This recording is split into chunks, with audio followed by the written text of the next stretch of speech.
2050 সালে কত হবে পৃথিবীর জনসংখ্যা? জনবিস্ফোরণ নিয়ে চাঞ্চল্যকর রিপোর্ট রাষ্ট্রপুঞ্জের। বিশ্বায়নের পাশাপাশি সারা পৃথিবীতে খুব দ্রুত হারে বাড়ছে জনসংখ্যা। এই মুহূর্তে পৃথিবীর মোট জনসংখ্যা 760 কোটি। এমন চলতে থাকলে আগামী 2050 সালের মধ্যেই 980 কোটিতে পৌঁছে যাবে পৃথিবীর জনসংখ্যা, যাকে জনবিস্ফোরণ ছাড়া আর কোনোভাবে ব্যাখ্যা করতে পারছেন না বিশেষজ্ঞরা। বিশ্ব উষ্ণায়ন, গ্রিন হাউস এফেক্ট ও প্রাকৃতিক সম্পদের ক্রমহ্রাসমানতার সাথে এসবের সঙ্গে জনসংখ্যা বৃদ্ধির সরাসরি যোগ রয়েছে। ফলে এই জনবিস্ফোরণ চলতে থাকলে এবং প্রকৃতিকে বাঁচানোর জনসচেতনতা তৈরি না হলে পৃথিবী ক্রমেই বসবাসের অযোগ্য হয়ে উঠবে। এদিন রাষ্ট্রপুঞ্জের রিপোর্টে ঠিক কী বলা হয়েছে জেনে নেওয়া যাক। চীনকে টপকে যাবে ভারত। সবচেয়ে বেশি জনসংখ্যা আগামী দিনে ভারতেরই হতে চলেছে।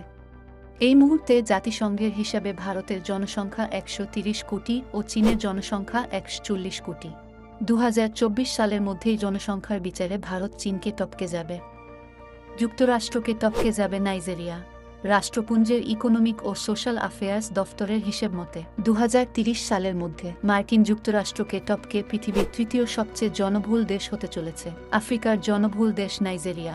প্রতি বছরের হিসেব অনুযায়ী রাষ্ট্রপুঞ্জ বলছে প্রতি বছর গড়ে 8.3 কোটি হারে পৃথিবীর জনসংখ্যা বাড়ছে। এই হার আগামী দিনেও চলতে থাকবে বলে মনে করা হচ্ছে।